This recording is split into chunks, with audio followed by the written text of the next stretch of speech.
Bueno, no, solo tenía un comentario y una duda rápidamente. Sí. Ahora que mencionaste el caso de Hartington. Hartigan, sí, John Hartigan, sí, se llama. Okay. Esta interpretación de como que una conceptualización prehispánica de la raza a partir del contacto con las plantas. De la domesticación de plantas, según él. Ajá, me recordó mucho un artículo de un arqueólogo o arqueóloga que no me acuerdo ahorita, ¿cómo se llama? En el que él decía que en los mayas prehispánicos había una como que concepción de los dioses, de que estos no eran solamente femeninos o masculinos, sino que eran como, no todos los dioses, pero algunos eran andróginos. Y daba el ejemplo del maíz, que es una planta también andrógina o que se puede como autofertilizar. Entonces, este arqueólogo hacía como la referencia que a partir del contacto con el maíz y de esta como entender que la planta es como femenina y masculina, tenían también una representación como del dios del maíz andrógino. Y se me hizo así como muy interesante y me acordé porque también era norteamericano, hablando como de interpretaciones norteamericanas raras. Sí. Pues me recuerdo eso. Y solo era eso. Y la pregunta era que si es que da tiempo, si tal vez pudieras como que ahondar un poquito como en cómo cambió la noción de diversidad humana en los tres modelos de sí. de 20 Sin duda, sí. Lo volvemos a ver. Sí. En lo que lo pongo. ¿Alguien tiene alguna otra pregunta, comentario? ¿Alguien se anima a explicarle a Jorge lo que dijo el doctor López Beltrán del video al que hizo referencia? Lo que pasa es que en la clase con el doctor López Beltrán vimos el video y nos dijo es un video muy tramposo. Sí, el video que mencionaste tú, ¿verdad? Sí. Es un video muy tramposo. Muy tramposo. Yo estaría de acuerdo. Trampa. Y todos los alumnos de este curso tienen la tarea de entrar al Facebook donde está el video y explicar la trampa que nos explicó el doctor López Beltrán y aún no lo han hecho. Pero alguno se anima a hacerlo, Lorena está pensando. Bien. Bueno, a ver, entonces, respondiendo la pregunta de nuestra compañera, ahora empezaría al revés, si te parece bien. Esta es la figura que Alan Goodman, Yolanda Moses y Jones, que ahorita no me acuerdo del nombre del tercer autor del libro, representan como la visión contemporánea desde la genética de poblaciones, incluso yo podría decir también la genómica, porque la genómica realmente está de acuerdo con la genómica poblacional, pues con estas representaciones. El círculo que aquí aparece como púrpura, morado, acá está azul, corresponde a la diversidad genética africana, entonces es un círculo relativamente mayor, lo cual lo que indicaría es que el número de variantes genéticas que hay en el continente africano sobrepasa el número de variantes que podríamos observar en las otras dos regiones geográficas representadas, que son Europa y Asia. No importa mucho la diferencia de colores, el chiste es que uno es Europa y otro es Asia. Y es importante, es un modelo tricontinental, por así llamarlo, ¿no? Ya abundamos un poco, hay mucho más que decir de eso, pero lo básico ya lo dijimos al respecto de por qué están ausentes las poblaciones del continente americano. Bueno, ya lo dijimos, lo repetimos brevemente, están incluidas dentro del círculo que corresponde a la diversidad genética asiática. Bien, entonces ahora nos vamos hacia atrás, ¿no? En la historia, digamos, ¿no? Nos vamos hacia atrás en la historia y vemos los otros tres modelos. Ahí está Lewontin otra vez y aquí está. Entonces el modelo que aquí aparece en el inciso C sería un modelo correspondiente a el artículo de Richard Lewontin del 72, un artículo que se llamó La distribución de la variación genética humana, un artículo clásico que está en absolutamente todos los libros de texto de genética humana, de antropología biológica, en todas partes, es un clásico. Entonces allí lo que tendríamos es esta visión de que hay un gran sobrelape, prácticamente no hay diferencia entre las tres áreas circulares que corresponden a continentes, ¿no? Otra manera de representar semicuantitativamente esta representación gráfica, que la van a ver ustedes verbalmente, descrita en artículos, es lo siguiente. Lewontin decía, el 85% de la variación genética humana la podemos encontrar adentro de las poblaciones y el 15% restante entre las poblaciones, lo cual es totalmente al revés de pues, los modelos decimonónicos, ¿no? Aquí sería más bien, pues en todo caso, el 15% es el que es compartido y el 85% es el que... Aquí no me crean mucho de 85 y 15, simplemente estoy tratando de jugar con la noción de que es al revés de lo que Lewontin decía, ¿no? Pero esas cifras 85 y 15 están consistentemente en la literatura original, en el artículo, y también en una serie de recuperaciones que han hecho muchos otros autores después de Lewontin para dar idea de lo que nos dice este tipo de análisis de genética genómica de poblaciones sobre cómo está distribuida la variación humana a nivel genético. Bueno, entonces ya que estamos aquí, pues la volvemos a ver, ¿no? Según yo es muy fácil como comprender la noción general de este diagrama, ¿no? Hay un núcleo para cada zona continental que no está sobrelapado, ¿no? Estos círculos sólidos, y hay una cierta variación que esa sí tiene algún sobrelape, pero no es la variación que representa al grupo continental. Entonces, por eso aquí, en vez de haber solo un círculo, hay círculos y puntos adentro, ¿no? Y que están en el centro. Es como una noción de que hay un tipo que es el esencial, el representativo de África, el representativo de Asia, el representativo de Europa. Y bueno, finalmente en medio, esta que es la visión que ustedes pueden ver, es el modelo poblacional, ahí está, ¿no? En el inciso B, el modelo poblacional, que es intermedio entre, cronológicamente hablando, entre el modelo antiguo, definitivamente antiguo, y el modelo de Lewontin, ¿no? Entonces esto podríamos hacerlo corresponder a la década de los 50, por ejemplo. Ahora, otra cosa que yo les podría mencionar es, ya no me voy a mover al otro esquema, ¿no? Porque como vieron hay varias páginas en medio, en el PDF que estoy utilizando.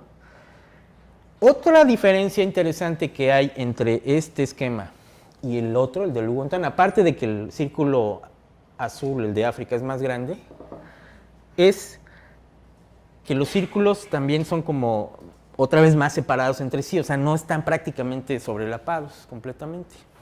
Aquí la anotación que yo haría es que en los análisis de genómica, los de IMG, los de el Instituto Max Planck para biología, antropología evolucionista, donde está Svante Pääbo, el investigador sueco-alemán que ha estado dirigiendo todos estos estudios sobre el genoma neandertal, por ejemplo.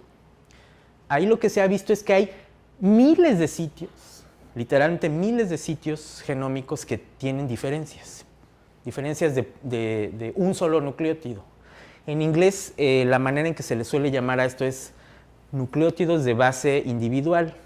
En inglés esto se dice Single Nucleotide Polymorphisms, o sea, polimorfismos de nucleótido individual, y se abrevia como SNPs, y de cariño le dicen SNPs, ¿no? Entonces se ha visto que hay miles de SNPs, o sea, miles de variantes puntuales, dispersas por todo el genoma.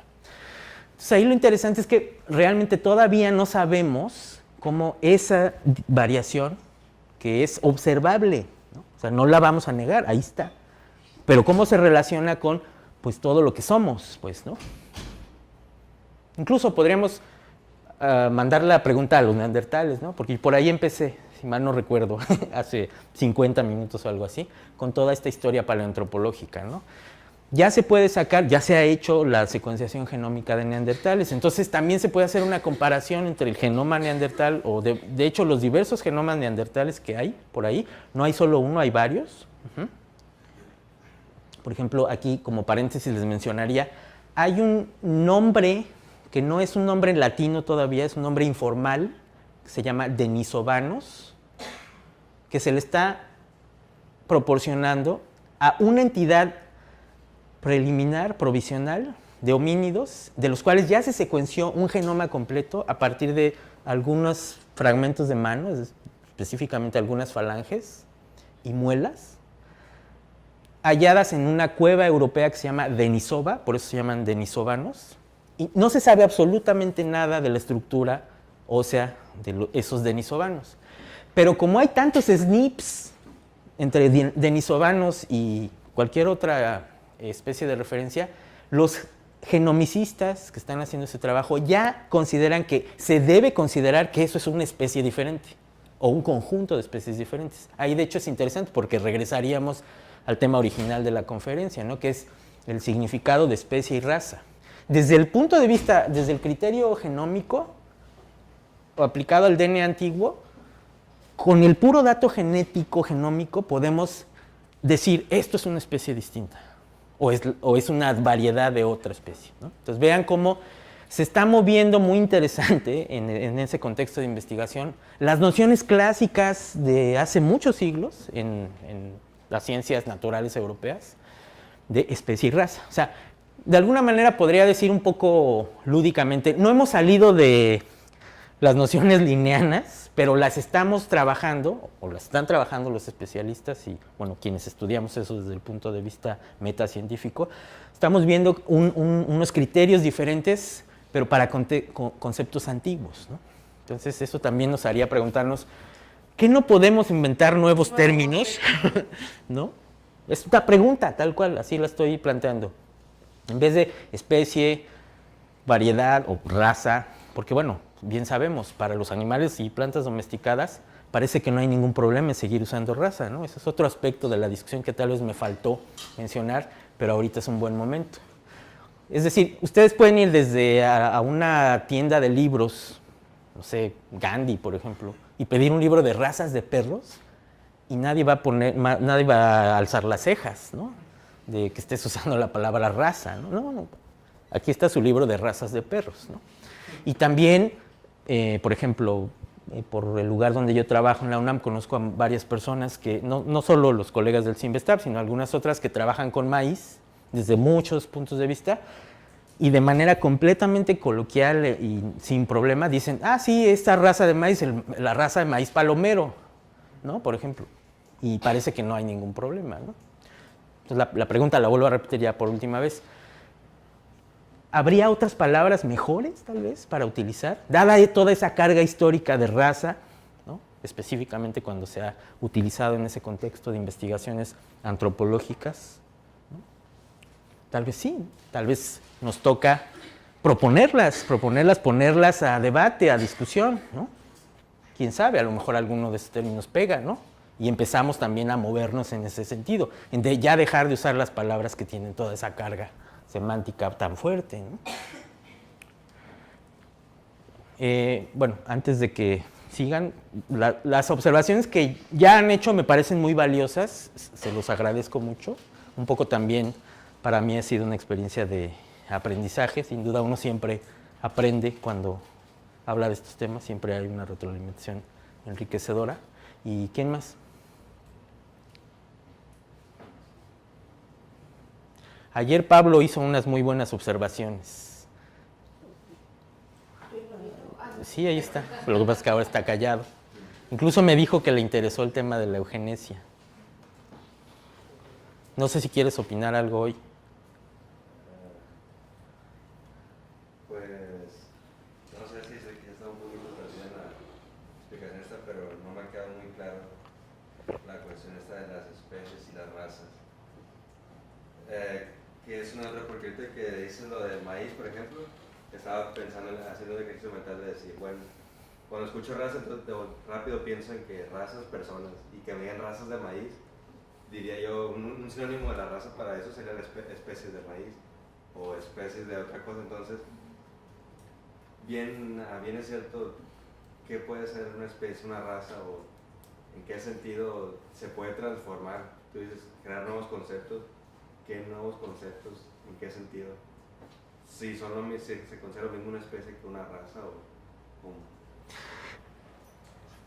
Entre las miles de cosas por las cuales Darwin es famoso es porque alguna vez, creo que fue en Correspondencia, Recuerdan que Darwin tenía muchísima correspondencia, no había internet, no había emails y etcétera, ni WhatsApp, entonces tenía mucha correspondencia con un montón de biólogos británicos y de otros lugares, entonces con alguno de sus colegas que se carteaba, él famosamente dijo, las especies son todo aquello que el especialista en ese grupo dice que es una especie. O sea, básicamente lo que él estaba diciendo es que epistemológicamente no hay una base para definir tajantemente entre especie y raza, sino que él es el especialista, el experto, el que sabe cuándo realmente se trata de especie y cuándo ya son variedades o razas o subespecies o lo que sea, ¿no?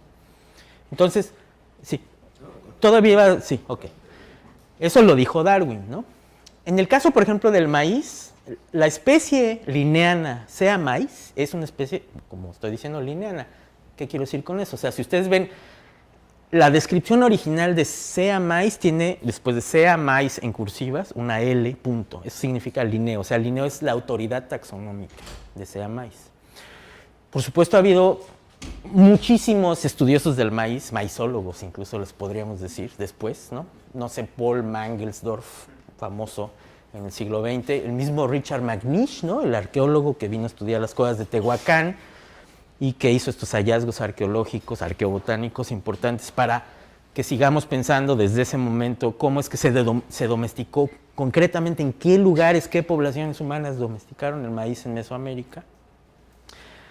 Básicamente la discusión son subespecies y lo que nos vamos a preguntar, o razas, es cuántas y cómo son, ¿no? Pero el estatuto de sea maíz como especie, hoy en día nadie lo discute, ¿eh? O sea, digamos, trato de contestar directamente a lo que dice Pablo, ¿no? Que a lo mejor podríamos hablar de especies diferentes de maíz. No. Hay un consenso internacional entre los taxónomos de pastos, porque finalmente el maíz es un tipo de gramínea, es un pasto, como lo son el trigo, la cebada, muchos otros maíces. Por cierto, eso es muy interesante considerar, ¿no? Casi todas estas especies que son fundamentales para la agricultura de muchas regiones del mundo, diferentes, botánicamente, pertenecen a la misma familia de plantas, son las gramíneas, la familia Poaceae se llama técnicamente, Poaceae se escribe en latín. Entonces no hay espacio, que yo sepa, para decir, no, pero esta variedad de maíz de Oaxaca es una nueva especie, no. Porque se considera que las características fundamentales de todos los maíces son las mismas. Entonces, si eso no cambia, no puedes sacar, digamos, a una de esas variedades por arriba o al mismo nivel que todas las demás. Entonces, ese sí sería un criterio taxonómico específico para el grupo, ¿no? Entonces, así se opera usualmente en la taxonomía profesional, digamos, ¿no? O sea, hay una serie de características que se consideran que son las diagnósticas, incluso se usa ese término, diagnosis. Si ustedes leen, por ejemplo, una descripción taxonómica original de una nueva especie, por ejemplo, yo acabo de publicar con unos colegas de Jalapa la descripción de una nueva especie de cícada de México, ¿no? Ahí, entre las partes del artículo, hay algo que se llama diagnosis. Antes se pedía que estuvieran en latín, apenas hace unos años se cambió esa regla nomenclatural internacional y ya se pueden escribir en inglés también, ¿no? Entonces, esa diagnosis es una lista de las características más importantes que los taxónomos que estudiaron la especie observaron allí, ¿no? Que a su vez que mete a la especie dentro de un género, ¿no? O sea, Homo sapiens tiene una serie de características que lo meten en Homo, y Homo floresiensis, por ejemplo, no sé si han oído de hablar de ese hobbit, ¿no? Es una especie, en principio, los paleoantropólogos que lo estudiaron consideran que es una especie de una talla muy pequeña, vamos a decir enana, que vivía en la isla de Flores, es una isla en Indonesia. También ahí ha habido una discusión de si en realidad estaban enfermos, tenían alguna patología, o bien así era la especie. Hay toda esa discusión sobre Homo floresiensis. Pero ahí, por ejemplo, el consenso taxonómico nomenclatural de quienes estudiaron es que no da la variación de esos especímenes, de esos huesos, no da para que se erija un género diferente, ¿no? Sino que es Homo y es otra especie. O sea, no es sapiens, no es neandertal, no, los denisovanos no sabemos, porque como ya les conté, no tenemos esqueletos de los denisovanos, ¿no? Entonces, más o menos por ahí yo trataría de contestar la pregunta, ¿no? Y ahí lo que vemos es que hay unos criterios operativos muy consensuados para decir en determinado grupo taxonómico qué es una especie y qué es una variedad. Ya sea que le llames raza, subespecie, cultivar, ¿no? En el caso de plantas también existe la noción de cultivar, ¿no? Para las plantas domesticadas, sobre todo. Por allá, otra pregunta. Me siguen quedando confusos como son términos que no estoy habituada. Por Sí. ejemplo, si pensáramos en los gorilas, los chimpancés, Muy bien. ¿cómo nos quedarían en ese último? Esa es una excelente pregunta. No, esa es una excelente pregunta, no es ninguna confusión. Y le agradezco mucho que lo haya preguntado. Otro investigador, Goodman, pero no Alan, uno de los autores del libro, me parece que era Morris Goodman, uno de los evolucionistas moleculares más importantes del siglo XX, alguna vez publicó un trabajo en el cual decía, es que desde el punto de vista genético también, por ejemplo, los chimpancés están muy cerca. Los chimpancés deberían ser parte del género Homo. Bueno, esa propuesta taxonómica informal, porque él no era un primatólogo, no era un morfólogo, era un genetista, no se aceptó. Pero hay un artículo publicado en el cual él sugiere que por esa cercanía del genoma de los chimpancés podrían estar. Entonces el círculo que dibujaríamos pues es un círculo con otro color, ¿no? Que estaría sobrelapado en un área bastante grande de esos tres círculos. Ahora, otra cosa que yo observaría. Ya dijimos, estas son 3 regiones continentales del planeta que se supone que son proxies, o sea, representan a grupos humanos diversos, ¿no? Para que hiciéramos la comparación con un círculo nuevo de chimpancés, a lo mejor primero habría que colapsar esta variación en un solo círculo, ¿no? Para que estuviéramos comparando especie con especie. No sé si me explique. Y al mismo tiempo, otra cosa que podríamos hacer es decir, bueno, hay 2 especies de chimpancés, ¿se acuerdan, no? Están los bonobos y están los chimpancés, digamos, ¿no? Entonces, una alternativa es que en vez de poner un círculo nuevo, pusiéramos 2 círculos nuevos, ¿no? Y así sería más equitativa la comparación. Justamente sería una comparación entre 2 entidades por debajo del nivel de especie, con estas otras 3 particiones continentales, que como ya dijimos son arbitrarias, ¿verdad? Es decir, históricamente la noción de África, Europa, Asia, pues ha cambiado. Realmente lo que hoy consideramos África, Europa, es la noción más bien europea, que hemos heredado de pues, los 500 años de colonialismo europeo en el mundo. Digamos, no creo que nadie estuviera en desacuerdo con esto, ¿no? Incluso continentalmente, más bien Eurasia hace más sentido, ¿no? Digamos, la península de Anatolia, donde está Turquía hoy en día, ¿dónde está? ¿Está en Europa o en Asia? O sea, históricamente sabemos perfectamente que, pues no sé, a ver si la memoria no me falla, cuando el Imperio Otomano estaba en su apogeo, Grecia era parte del Imperio Otomano. Grecia, la cuna de la cultura occidental, Europa, pues, era parte de un imperio cuya capital estaba en Turquía, que hoy en día se considera como eso no es Europa, váyanse de aquí. Y esto que hice, pues, interprétenlo así, solo como una imagen, ¿no? Porque podríamos decir otras 3 horas de cosas de eso, ¿no? Porque es el contexto político en el cual se mete toda esta idea de que somos diferentes, de que hay un momento en el cual tú y yo no somos iguales, ¿no? Ahora sí, doctor. Gracias. Bueno, hay que recordar que los modelos son representaciones simples de la realidad, para que podamos entender. Entonces, una de las limitaciones de este modelo es que es plano, o sea, no es tridimensional, y realmente ni siquiera un modelo tridimensional haría justicia a la complejidad. Tendríamos que tener un modelo n-dimensional, no solo en 3 o en 4 dimensiones, porque además ahí falta la dimensión temporal, que es un eje que constituye un elemento esencial de la variabilidad. Finalmente esto está tratando de representar la variabilidad. Pero en un solo momento, digamos, que es el presente. Claro, pero ese presente tiene una historia. Ah, por supuesto, sí. Sí.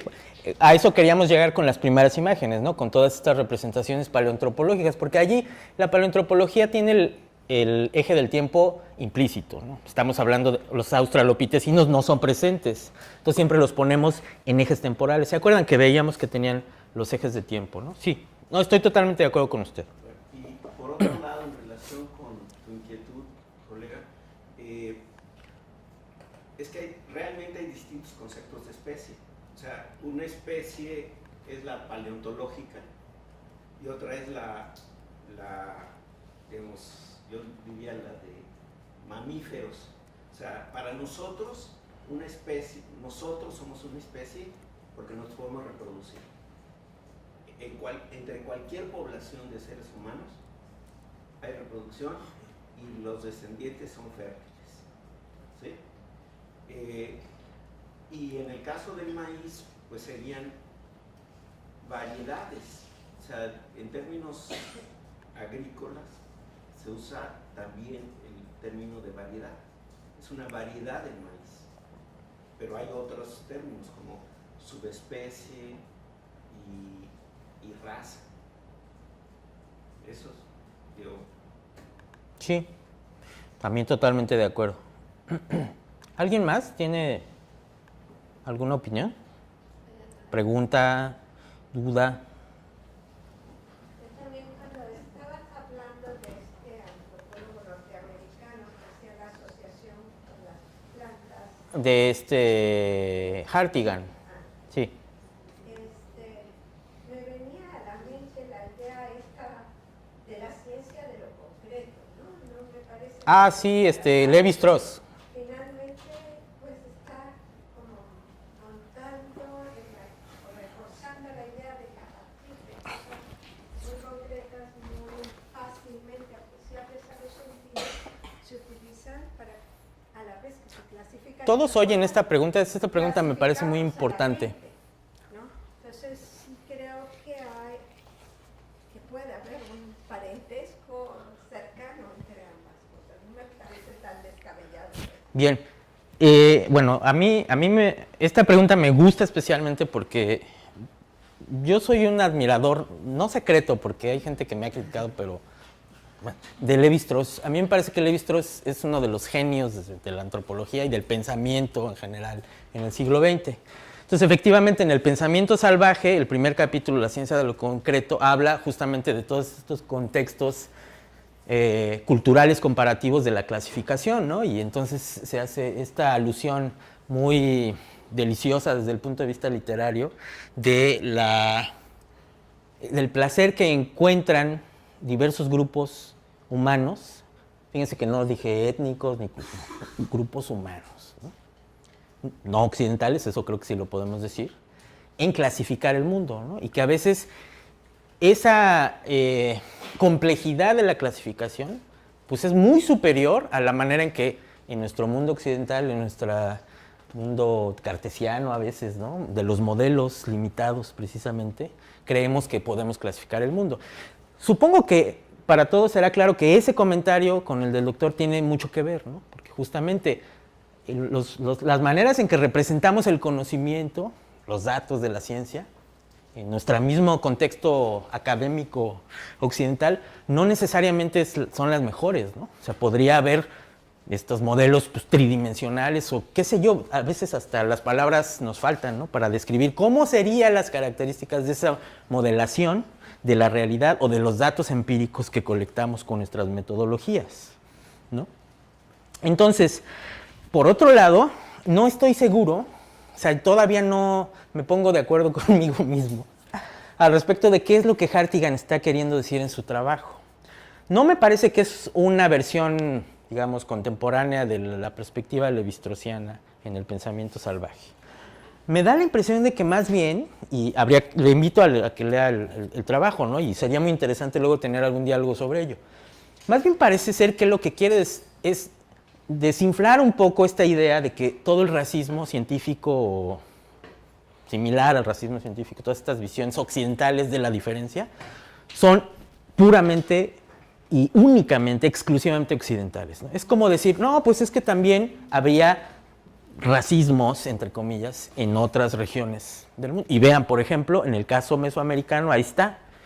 Lo que pasa es que no llegaban a esas conclusiones o sistemas clasificatorios a partir de verse entre ellos, sino más bien con una mediación de la clasificación de las plantas, ¿no? Entonces, me parece que lo que sí se puede rescatar es que es una propuesta, pues, es inquietante, es interesante, es como para seguirle la pista, ¿no? Y habría que ver si el trabajo etnográfico ya publicado en México aporta datos para refutar o apoyar su punto de vista, o bien si podríamos encontrar maneras de justamente preguntarle a la gente si esto es así, hoy en día en algunas poblaciones, ¿no? Que bueno, eso habría que discutirlo adecuadamente con etnógrafos que estén haciendo trabajo de campo, que pudieran dar algún dato en este sentido, ¿no? O sea, como proyecto de investigación es muy interesante, pero como decía hace un momento, me da la impresión de que como está ahorita ese trabajo publicado en la revista norteamericana Cultural Anthropology, no profundiza demasiado. O sea, por ejemplo, la bibliografía que hay sobre trabajo etnográfico no es muy abundante, por ejemplo. Entonces, ya de entrada, a mí me causa un poco de desconfianza, ¿no?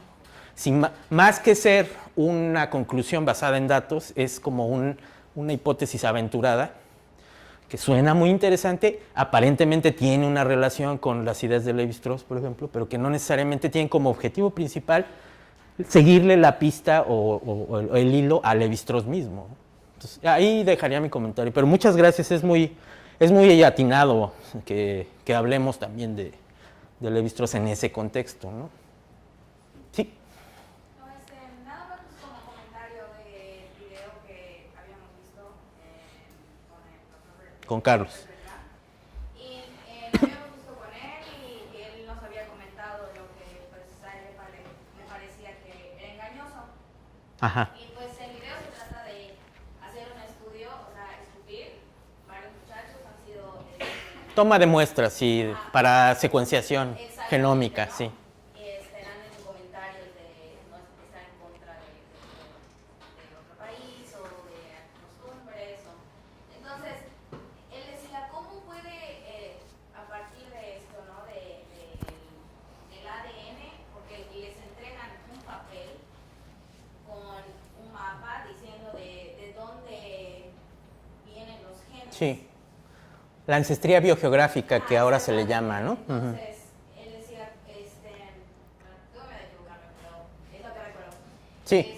De cómo pueden mapear esto, ¿no? O sea, el hecho de, pues, claro, todo esto es publicidad, porque de hecho al final te invitan a decir que, oye, ya viste de dónde vienes, de dónde Sí. vienen tus genes, o sea,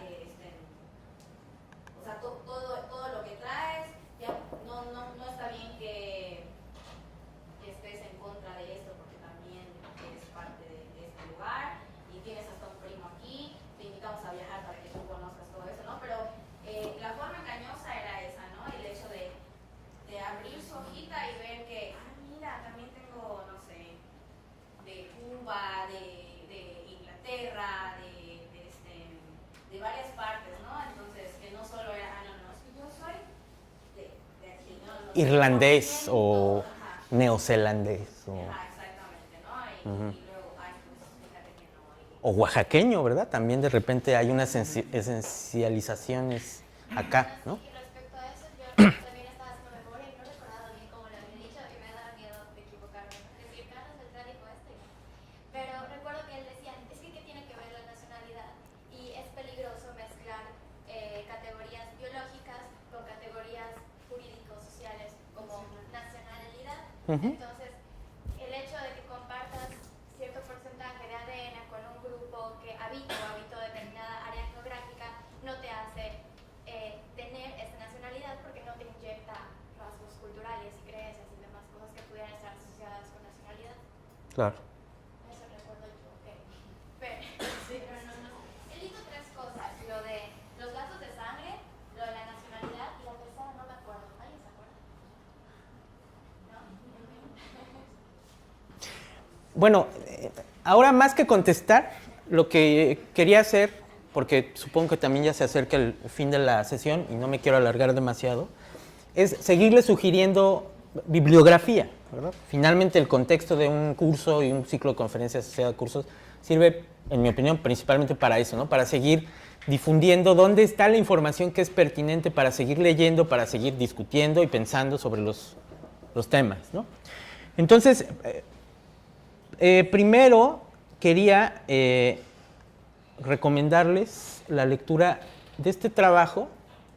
Esto lo saqué aquí de mi archivo de artículos por la observación muy atinada también del doctor sobre los diferentes conceptos de especie, ¿no? Yo decidí no hacer una diferenciación de los conceptos de especie, que también tiene toda una historia esa discusión. Y entre los artículos que, por su brevedad y concisión, yo recomendaría, está este de un filósofo de la biología que trabaja en Australia, se llama John Wilkins.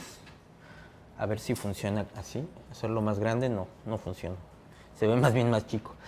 Esto es una revista taxonómica así muy especializada, se llama Zootaxa. Hasta donde recuerdo es una de estas revistas que tienen acceso abierto en internet. Fíjense cómo se llama, filosóficamente hablando, cuántos conceptos de especie hay, ¿no? Entonces él, de manera interesante, y bueno, siguiendo a otros autores que han trabajado el tema antes que él, menciona, perdón, ya le voy a escribir a John Wilkins, no, eso no era lo que quería hacer, cancelar, es el problema de las... Sí, ¿verdad? Fíjense, piqué aquí en la dirección y pasó eso. Wow. Bueno, entonces aquí se cita el trabajo de otro taxónomo que había hecho una compilación de hasta 22 definiciones, ¿no? Y también basados en el trabajo de pues, los biólogos de la síntesis, ¿no? Por aquí está la síntesis moderna, de la cual hablé hace rato, Modern Synthesis en inglés. Entonces, efectivamente, dentro de todo lo que se dijo sobre la paleoantropología, esta discusión de los conceptos de especie está ahí metida. Entonces, también habría que sumar ese ámbito de investigación a lo que dijimos, ¿no? Sobre la evolución de los homínidos, como lo están estudiando los paleoantropólogos actualmente. Yo diría incluso el concepto paleontológico de repente entra en un sobrelape parcial con el concepto biológico, porque también uno trata o los paleoantropólogos tratan de imaginarse las poblaciones antiguas, arcaicas, de homínidos, cómo es que estaban relacionándose en el tiempo, ¿no? O cambiando en el tiempo, ¿no? Entonces, tampoco los conceptos de especies son exclusivos uno con respecto al otro. Hay criterios diferentes con los cuales se definen o se proponen diferentes conceptos de especie.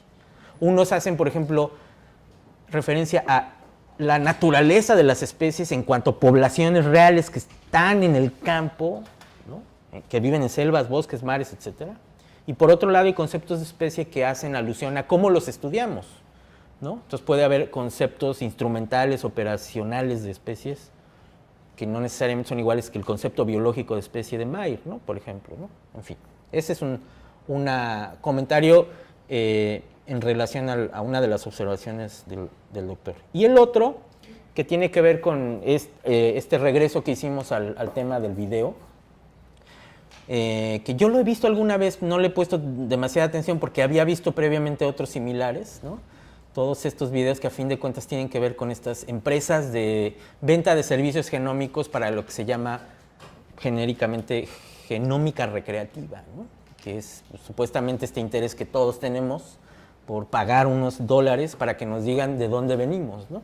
Entonces, en ese contexto de dónde venimos y si realmente de dónde venimos es una pregunta que solo puede contestar un dato genómico otorgado o prestado como un servicio por una empresa, el trabajo de Jonathan Marks me parece también muy importante en todo este contexto. Jonathan Marks tiene una historia muy interesante porque es un paleoantropólogo norteamericano. Él fue estudiante de uno de los paleoantropólogos más famosos del siglo XX, George Gaylord Simpson.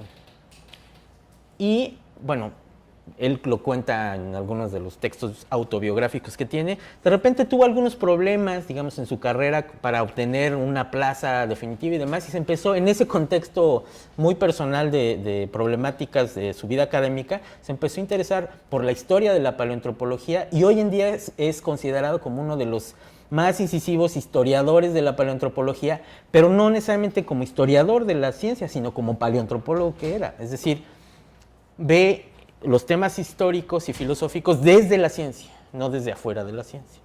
Entonces, por ejemplo, este trabajo que fue publicado en la revista Annual Review of Anthropology en 2013 se llama La naturaleza natural cultural de los hechos genéticos, ¿no? Y aquí, desde el título, sugiere que siempre hay que tener en cuenta que lo que dicen o han dicho los genetistas durante toda la historia de esa disciplina, ya ayer hablábamos de la eugenesia, fue creo que muy claro que llegamos a conclusiones de que efectivamente hay una serie de contextos sociales que estaban influenciando la manera en que los geneticistas que hacían eugenesia pensaban la variación humana, ¿no? Pero también en el caso contemporáneo de todos estos estudios de genómica, pues se da lo mismo, ¿no? Entonces, este trabajo de Marx, publicado en una revista de antropología de circulación internacional, me parece que les podría seguir aportando muchos elementos para seguir pensando en cómo es que se construye este conocimiento de la genética en la relación con otros discursos que están fuera de la ciencia propiamente, pero que que atañen a los mismos fenómenos que están estudiando los científicos.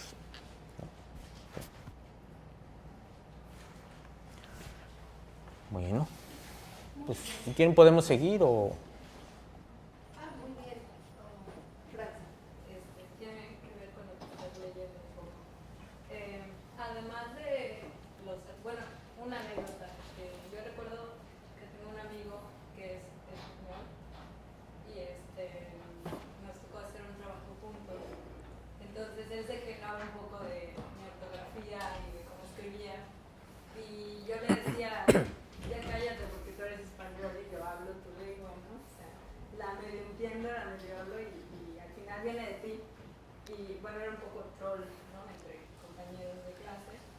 Y bueno, un poco se hartó también de cómo yo hablaba, porque pues, al final hablamos diferente. Y él me decía, ya deja de molestarme tú, porque al final el castellano tampoco forma parte de mi lengua, porque yo soy vasco. Y entonces entre los dos también nos peleamos, porque digo, bueno, tú eres vasco y yo tampoco me considero mexicana, ¿no? Entonces, a raíz de eso, yo hice un trabajo sobre los conflictos nacionales que sufrimos algunos estudiantes. Y más allá de los artículos, estaba pensando en qué tipo de recomendaciones nos puedes hacer tú para antropólogos, estudiantes de antropología, que no precisamente hacemos trabajos de especie y raza, pero que abordamos de alguna manera esta problemática o nos enfrentamos a esta problemática. ¿Qué recomendaciones además de los artículos sobre la ciencia? Pues supongo que les seguiría recomendando libros y artículos de estos mismos autores, ¿eh? Por ejemplo, en el contexto de esto que acabo de mencionar de John Marx, recuerdo que Alan Guzman publicó hace más tiempo, como en 2003, un libro junto con Susan Lindy, una de las también historiadoras de la genética más importantes en Estados Unidos, un libro que se llama así, Naturaleza humano-cultural, no, humanidad natural genética, algo así, hace como una mezcla de los términos naturaleza y genética. Ahorita no recuerdo el título exacto, pero bueno, lo podemos buscar fácilmente, hoy mismo, incluso mañana, y se los hacemos llegar. Y por ejemplo, allí está entre los trabajos compilados el trabajo de un sociólogo norteamericano, afroamericano, que se llama Troy Duster, ¿no? Donde él también, desde el punto de vista de la sociología, hace estudios acerca de cómo influencia el dato genómico, incluso no necesariamente el de las compañías que venden servicios de genómica recreativa, sino el de los institutos o universidades que hacen este tipo de trabajo, cómo influencia la manera en que se construye la identidad, no solo étnico-nacional, ¿no? Sino también, por ejemplo, la identidad como alguien que está sano o alguien que está enfermo, ¿no? O sea, patológico, normal, ¿no?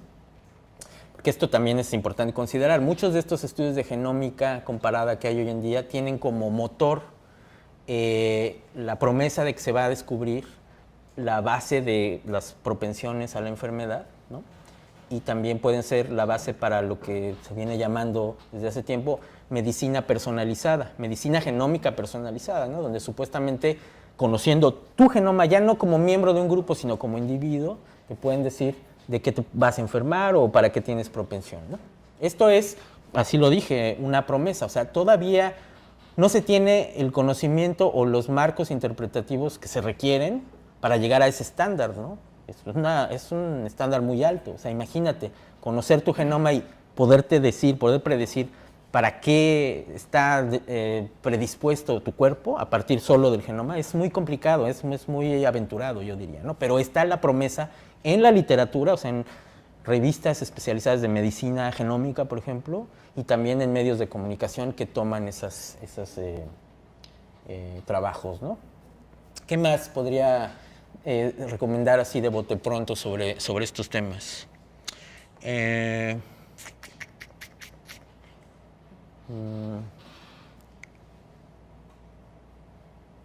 Bueno, por ejemplo, siguiendo con lo de Susan Lindley también, junto con Ricardo Ventura Santos, un académico brasileño, está en Río de Janeiro, que también está ligado con nuestra red de CONACYT, probablemente venga este año, invitado también a México.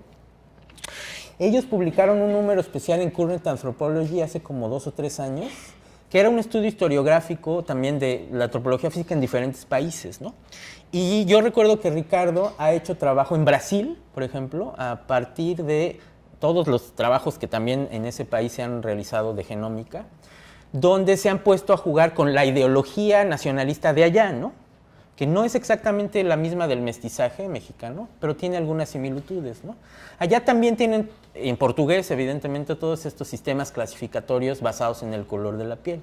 Pero, como probablemente algunos de ustedes saben, con el trabajo de Gilberto Freire y algunos otros autores, digamos, considerados clásicos de la literatura, la sociología en Brasil, se tenía la idea de que Brasil era esa nación sin racismo, donde había una especie de ceguera, ¿no? Y que en realidad todos los colores, o sea, no se buscaba el mestizaje como aquí, de una manera tan fuerte como fue en el proyecto mestizófilo mexicano, pero se decía, existen todos estos colores, pero celebramos toda esa existencia, exactamente. Estaba el término de democracia racial, ¿no?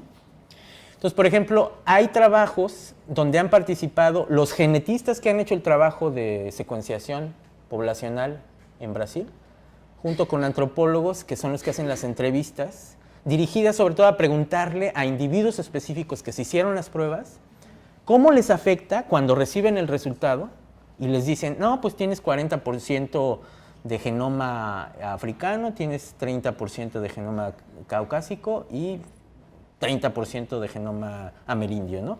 Para hablar otra vez de 3 clasificaciones que son, digamos, relevantes en principio para ese contexto geográfico brasileño, ¿no? Estos trabajos también están publicados tanto en portugués en Brasil como en inglés en estas revistas internacionales que son conocidas en todo el mundo.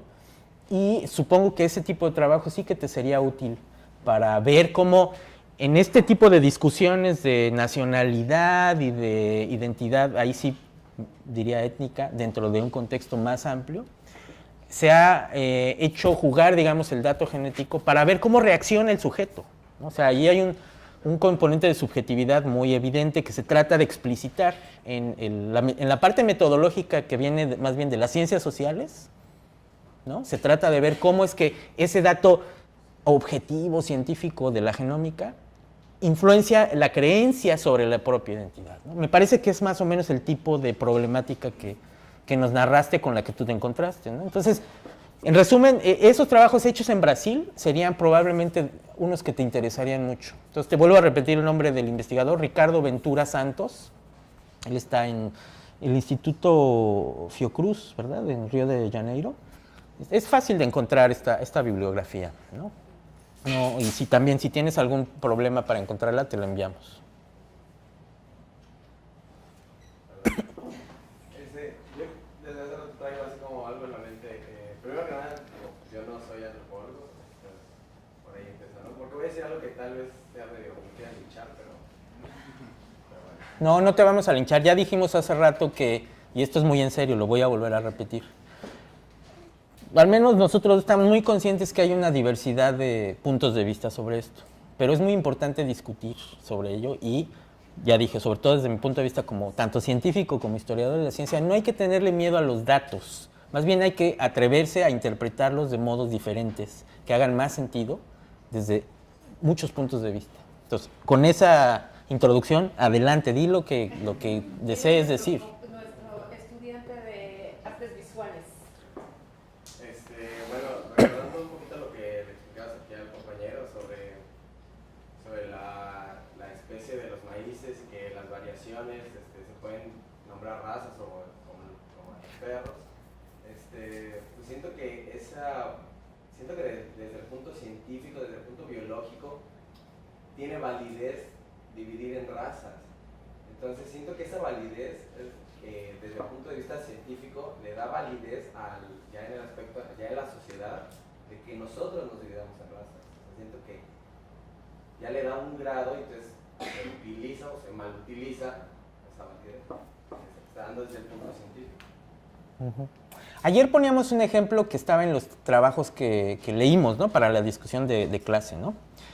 En estos años iniciales del siglo XX que estaban trabajando los científicos que hacían eugenesia, o sea, que se imaginaban que el dato genético iba a servir para dirigir políticas estatales que le dijeran a una pareja, tú sí puedes tener hijos, de hecho, ten muchos hijos porque todas tus características biológicas son buenas y las queremos en el país. Y a otros, lo contrario, ¿no? Lo que se llama eugenesia negativa. Lo que vimos es que había un investigador en particular que haciendo experimentos en perros, ¿no? De hecho, si mal no recuerdo, era San Bernardos y perros salchichas. Los cruzaba y entonces veía que las características de la cría de esa cruza eran malas, digamos, porque el perro tenía algunos defectos, incluso que parecía que le impedían caminar bien, ¿no? Y a partir de ese conocimiento en perros decía, si esto lo vemos en perros, imagínense qué va a pasar si se cruza, en la terminología de la época, un blanco caucásico con un negro africano, pues probablemente va a tener el mismo tipo de características indeseables, ¿no?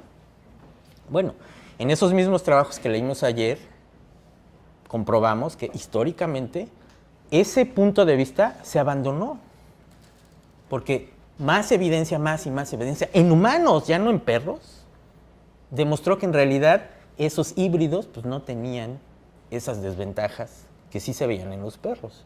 Entonces aquí yo te diría, al punto de vista que tú acabas de hacer alusión, que es la evidencia en una especie de animal doméstico, que ha sido muy bien estudiada, porque los perros han sido estudiados científicamente de muy diversas maneras. Eso se puede extrapolar. El concepto de extrapolación te es familiar a la especie humana.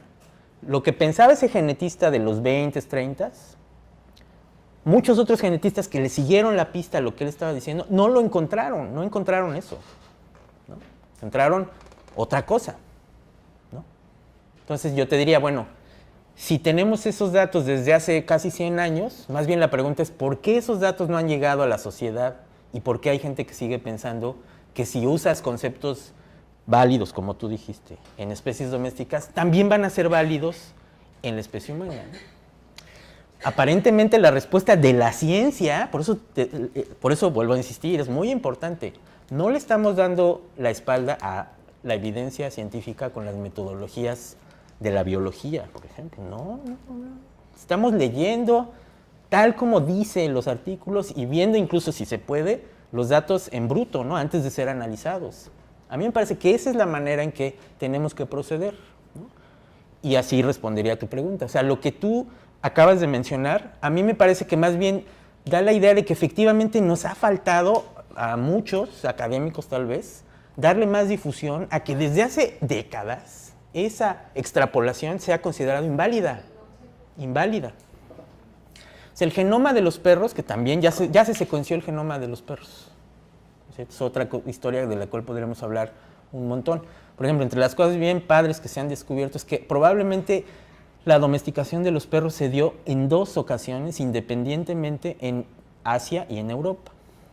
Lo cual le quita un poco de interés, tal vez, a una discusión que se traen 2 investigadores de uno Savolainen, el otro Wayne, unos gringos, otros europeos, sobre dónde fue el origen de los perros.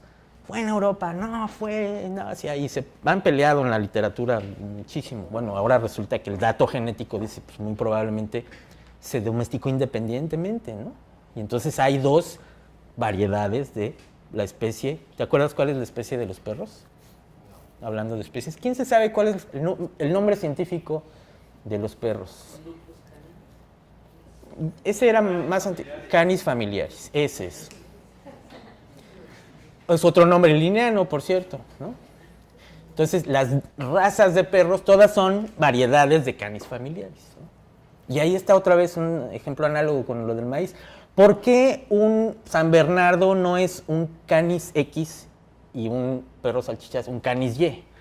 Pues no, porque en realidad sí son muy diferentes, pero las cosas que tienen en común son en común, pues, ¿no? Y de hecho en la especie humana, y ya a lo mejor con eso podemos ir cerrando, todos somos Homo sapiens porque en realidad, digo, más allá de que el término sapiens a veces parece que no somos tan sapiens como decía Linneo, ¿no? Que destruimos el planeta y hacemos un montón de tonterías. Pero bueno, independientemente de eso, pues las cosas que vemos diferentes, o sea, si ahorita hacemos el ejercicio, a veces hablamos de los videos de YouTube y demás, mejor hagamos un ejercicio más presente. Volteen todos a verse entre sí y ahora con esto que hemos discutido, vuelvan a pensar, o sea, lo que a lo mejor en clase a veces ven, no, pues ese está güerito y ese está morenito, y pues eso que siempre usamos, ¿no? Vean lo que tenemos de similar, todos tenemos nariz, todos tenemos un cráneo con unos huesos fusionados más o menos de la misma manera, ¿no? Dentadura, o sea, toda la parte estructural que es además fascinante, ¿no? Del cuerpo humano. El cuerpo humano tiene un diseño padrísimo, ¿no? Producto de la evolución, por supuesto. No soy creacionista. No me vayan a decir después todo lo que dije, ¡ay, el creacionista profesor ese que vino el otro día! ¿No? O sea, no es diseño inteligente, es un diseño de la naturaleza, pues, ¿no? Me parece que el cuerpo humano es fantástico, ¿no? Como el cuerpo de muchos otros mamíferos, ¿no? Entonces, véanse entre sí y piensen en todo lo que hemos estado diciendo, ¿no? Somos tan diferentes, o más bien somos parecidos y sí tenemos diferencias, pero esas diferencias no son tan importantes como para que nos estemos erigiendo constantemente en esos diferentes.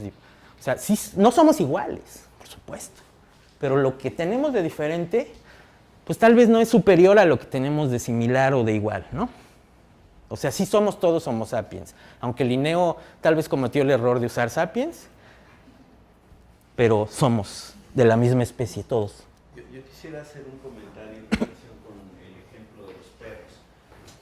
Las razas de perros como San Bernardo y Gran Danés y otros son resultado de una selección artificial. Están muy seleccionados.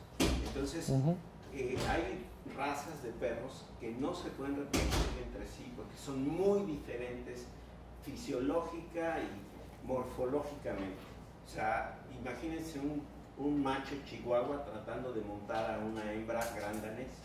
Los problemas mecánicos que tendría, ¿sí?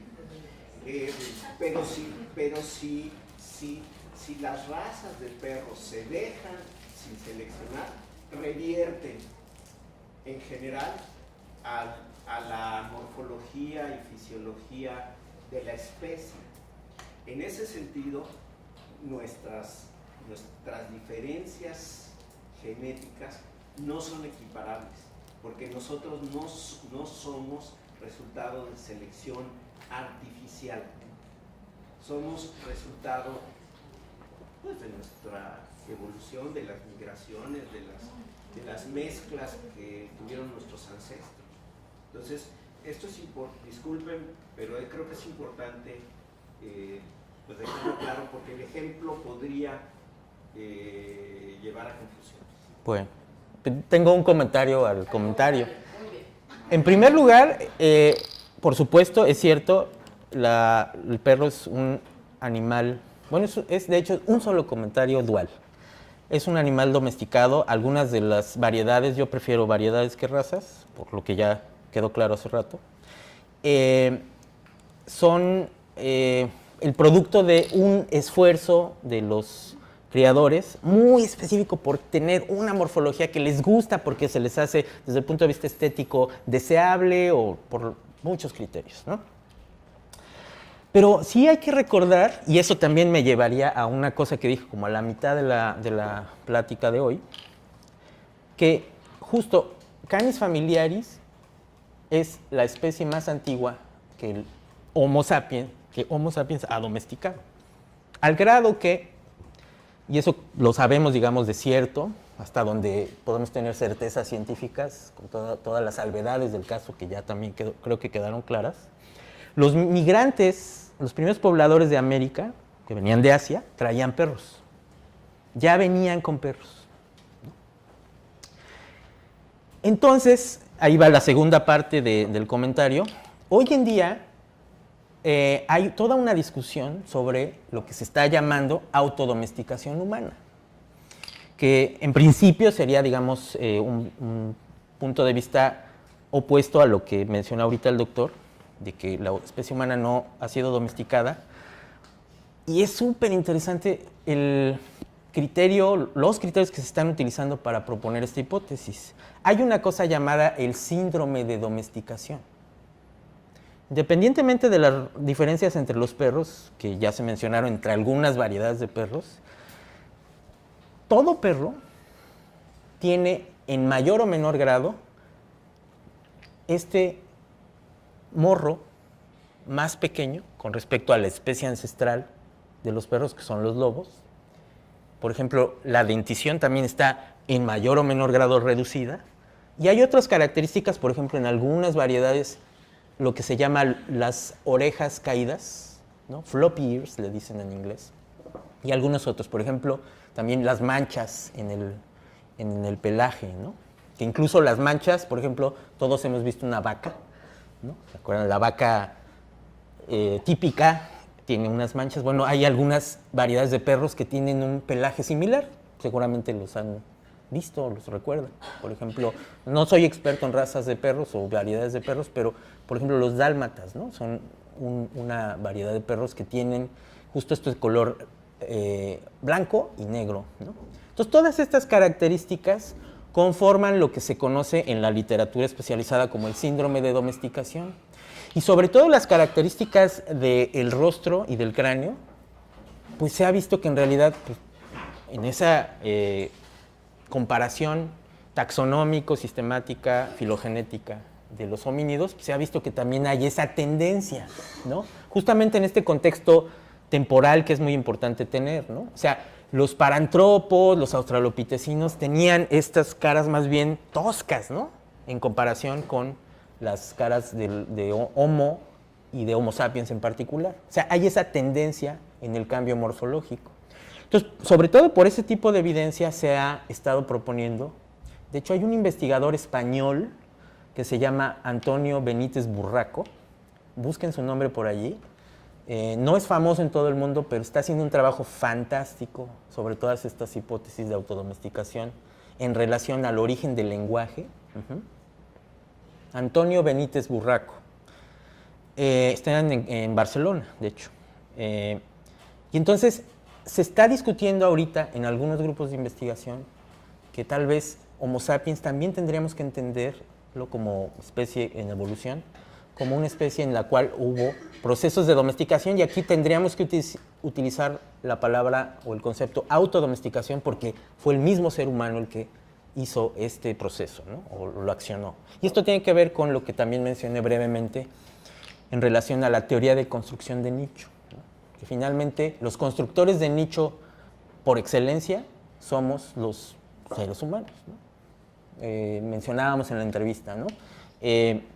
Hoy en día, por datos demográficos pues, confiables, sabemos que la mayor parte de las poblaciones humanas ya viven en ciudades, ¿no? Ya no viven en zonas rurales.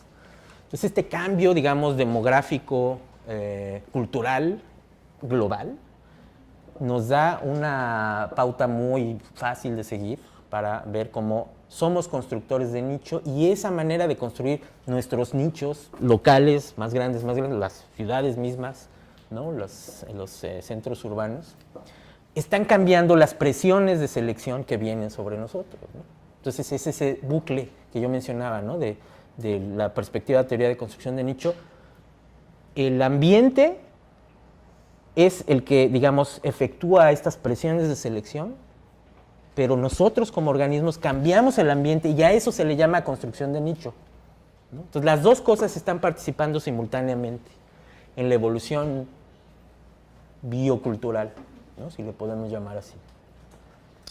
Entonces, a lo mejor tiene futuro esa perspectiva de investigación. Es muy joven, ¿no? No está todavía en todos lados como aceptada, se está debatiendo. Vuelvo a hacer el énfasis. Hay nuevas ideas que tienen que ver con teorías evolutivas más recientes, ¿no? Entonces, también hay que ponerlas a jugar con pues, nuestros propios datos o seguir leyendo sobre ellas, ¿no?